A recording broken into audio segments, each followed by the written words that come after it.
कमर साहब हो ये रहा है कि फवाद चौधरी साहब जो हैं वो लॉजिक इस पे ये दे रहे हैं कि वो जो हैं शख्सियात जो हैं वो गुनाहों से मुबर्रा नहीं हो सकती या गलतियों से मुबर्रा नहीं हो सकती, तो वो तो शख्सियात के ऊपर तनकीद जो है वो कर सकते हैं और उन्होंने शख्सियत के ऊपर ही तनकीद की है। अब जब एक बंदा चीफ इलेक्शन कमिश्नर की हैसियत से अपने ओहदे के ऊपर अभी मौजूद है और उसके ऊपर इस तरह का आप इल्ज़ाम लगाते हैं, तो क्या ये लॉजिक काबिल कबूल है कि आप जो है वो एक शख्सियत के ऊपर बात कर रहे हैं, आपने इदारे के ऊपर तो कोई बात नहीं की? शख्सियात और इदारे एक ही चीज़ हैं, ये लाजिम और मंजूम हैं।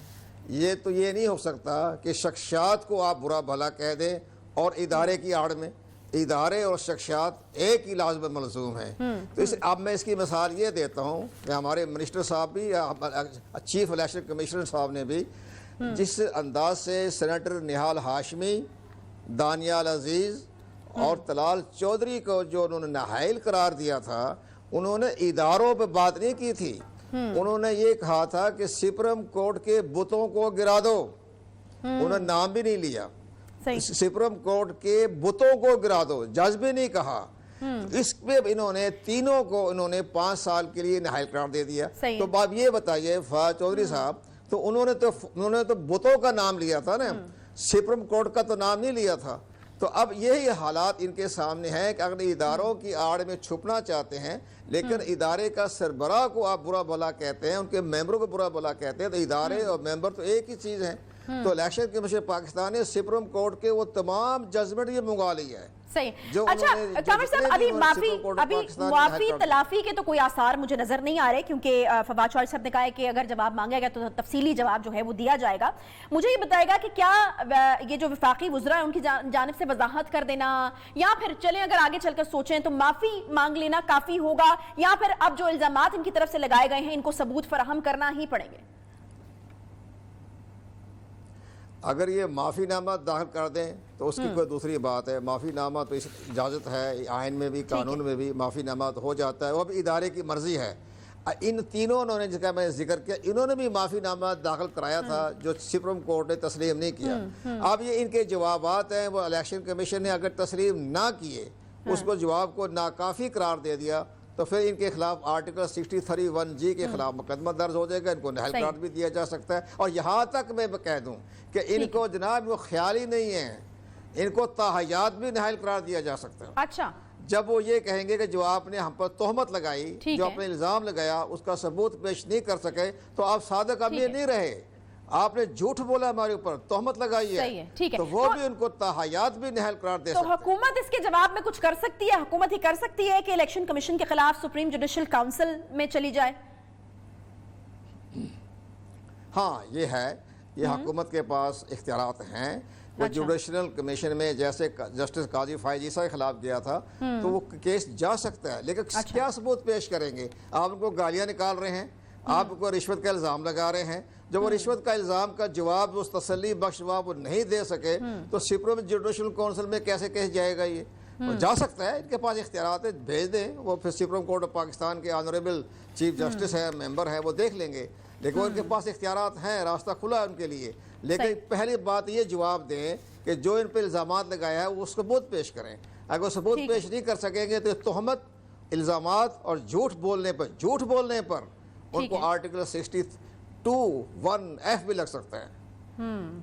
ये बहुत बड़ा सीरियस केस है। उन्होंने प्रेसिडेंट पाकिस्तान को भी शामिल कर लिया है। कंवर दिलशाद साहब हमारे साथ मौजूद थे, बहुत ही जो इसको कह सकते हैं कि प्राइस पे करने वाले कुछ रिजल्ट्स बता रहे हैं कि इस तरह की कोई चीज़ भी हो सकती है कि ताहयात पाबंदी तक भी चीज़ें हो सकती हैं। तो बड़े खौफनाक किस्म की चीज़ें जो हैं वो कंवर दिलशाद साहब ने बताई हैं।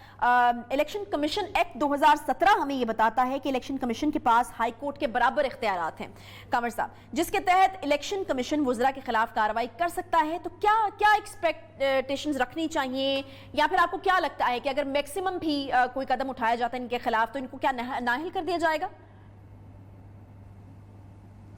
जैसे कि आपने इनके तमाम बयानात अभी नशर किए हैं, बताए हैं, यही एक हफ्ते से तमाम मीडिया में इनके ख़िलाफ़ जो हैं वो बताया, तमाम टीवी चैनल बता रहे हैं।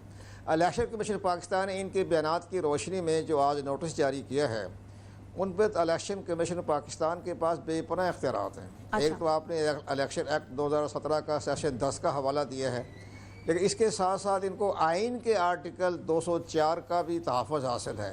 آئین کے آرٹیکل 204 کے تحت بھی کنٹیمپٹ آف کورٹ لگے گی۔ کنٹیمپٹ آف کورٹ جو ہے وہ جو آپ نے جس کا حوالہ دیا ہے نا الیکشن ایکٹ 2017 کا سیکشن 10، یہ اس کی تشریح کر دی ہے اس نے آئین کے آرٹیکل 204 کی۔ لیکن اس کے ساتھ ساتھ میں عرض کروں ان کے پاس بے پناہ اختیارات اس لیے بھی ہیں کہ ان کے پاس آئین کے آرٹیکل 63(1)(g) کے بھی اختیارات ہیں، جس میں یہ لکھا ہوا ہے کہ ابھی کسی کے خلاف الزامات لگائیں یا تہمت لگائیں یا ان کی تصحیح کریں تو ان کے خلاف بھی انکوائری اس لیے ہو سکتی ہے کہ چیف الیکشن کمیشنر کا سٹیٹس جو ہے وہ سپریم کورٹ کے جج کے برابر ہے۔ تو اب اسی طرح سے باقاعدہ ٹھیک ہے کہ کمیشن کے جو ہیں وہ تو ہائی کورٹ کے جج کے برابر ہے، لیکن چیف الیکشن کمیشنر کو آئین نے تحفظ دیا ہے کہ ان کا رینک مطابق۔ ڈاکٹر صاحب، ڈالر تاریخ کی بلند ترین سطح پر پہنچ چکا ہے، مہنگائی کا عذاب ہمارے سامنے ہے، آٹے چینی کی قیمتیں آپ دیکھ لیں، لیکن شوکت ترین صاحب آتے ہیں جی اور وہ یہ کہتے ہیں کہ معیشت مستحکم ہو رہی ہے اور چیزیں بہتر ہو رہی ہیں۔ درد کی دوا کیا کرنی تھی؟ مجھے تو لگتا ہے کہ اب زخموں پر نمک چھڑکا جا رہا ہے۔ دیکھیے، آپ نے جو بنیادی نکات بتائے ہیں وہ صورتحال کی صحیح عکاسی کرتے ہیں، اور شوکت ترین صاحب نے جو باتیں کی ہیں ان کو محتاط انداز میں یہ کہوں گا کہ 90% باتیں ان کو پتہ ہے کہ وہ غلط کر رہے ہیں۔ اچھا، پہلی بنیادی بات یہ تھی کہ پہلے وہ یہ ایکسیپٹ کر لیں کہ ہماری جو معاشی پالیسیاں ہیں وہ اشرافیہ کی معیشت کی پالیسیاں ہیں، جس کا بنیادی نقطہ ہے، جو میں بتا رہا ہوں بنیادی نقطہ جس کا دستاویزی ثبوت موجود ہے کہ طاقتور طبقوں کو، مافیا کو، کارٹلز کو مراد دینی ہے، ٹیکسوں میں چھوٹ دینی ہے، کم شرح سود پہ قرضے دینے ہیں اور مراد دیتے چلے جانا ہے، چاہے اس کے لیے قانون توڑنا پڑے۔ میں جملہ استعمال کر رہا ہوں، چاہے اس کے لیے قانون اسٹیٹ بینک کو توڑنا پڑے، چاہے قانون حکومت کو توڑنا پڑے، کوئی شرم محسوس نہیں کرتے، اور اگر قانون میں تبدیلی کی ضرورت محسوس کریں تو کوئی شرم محسوس نہیں کرتے، وہ تبدیلی آرڈیننس سے لے آتے ہیں، اس کا بوجھ پاکستان کے عوام پر اور پاکستان کی معیشت پر ڈالا جاتا ہے۔ نمبر ایک۔ دوسرے، ہم نے جو معیشت اس وقت استوار کی ہے وہ انتہائی کمزور بنیادوں پر ہے، لیپا پوتی کی معیشت ہے، اور میں ریکارڈ پہ بتا رہا ہوں کہ تقریروں میں تو حکومتیں غلط عدد و شمار دیتی ہیں، مگر میں آپ کو کہتا ہوں کہ وزارت خزانہ نے اپنی پبلشڈ رپورٹس میں جھوٹ بولا ہے۔ یہ ایسے دنیا میں اور پاکستان میں پہلے نہیں ہوتا تھا، پہلے تقریروں میں جھوٹ بولا کرتے تھے، اب یہ اپنے رپورٹ میں جھوٹ بول دیتے ہیں اور غلط حقائق بتا دیتے ہیں۔ تو یہ بھی ریکارڈ پر موجود ہے۔ صحیح۔ اچھا ڈاکٹر صاحب، مجھے یہ بتائے گا کہ یقیناً مہنگائی جو ہے وہ جو کہا جاتا ہے کہ سب سے بڑی اپوزیشن حکومت کے لیے مہنگائی ہے، مہنگائی تو ایک سانپ کی طرح پھن پھیلائے کھڑی ہے حکومت کے آگے، اگلا الیکشن بھی یقیناً لڑنا ہے، چاہتے تو ہوں گے کہ ریلیف دیں، آپ کو کیا لگتا ہے آخر کون سی وجوہات ہیں جس کی وجہ سے وہ دے نہیں پا رہے ہیں؟ دیکھیے، پہلے اب ہم اپنا پرسپشن صحیح کر لیں۔ پاکستان میں الیکشن جیتنے کے لیے جو طاقتور طبقے ہیں، ہمارا جو وڈیرہ شاہی کلچر نظام ہے، جن کو آپ الیکٹیبلز کہتے ہیں، طاقتور طبقے کہتے ہیں، ان کی سپورٹ کی ضرورت ہے۔ میں کسی کو برا نہیں کہتا، لیکن پیپلز پارٹی کئی دہائیوں سے جو الیکشن جیت رہی ہے تو انہوں نے تو بہت سارے اپنے وعدے پورے نہیں کیے، مگر وہ جیتے ہیں۔ پیپلز پارٹی کے کیس میں آپ کی بات کافی حد تک درست ہو سکتی ہے، لیکن پی ٹی آئی کے اوپر لوگوں نے پرسنلی بہت زیادہ ٹرسٹ کیا تھا اور ان کو لگتا تھا جینوئنلی کہ تبدیلی آ جائے گی، تو پی ٹی آئی کے کانٹیکس میں اگر اس کو ہم دیکھیں تو؟ جی بالکل، وہی میں آپ کو عرض کر رہا ہوں۔ میں ایک جملہ آپ کو بتا رہا ہوں۔ عمران خان صاحب نے الیکشن سے چند ہفتے پہلے جو 10 نکات حکمت عملی بتائی تھی، جس میں انہوں نے 100 دن کے اندر کچھ کرنے کا وعدہ کیا تھا، اس سے 100% انحراف کیا۔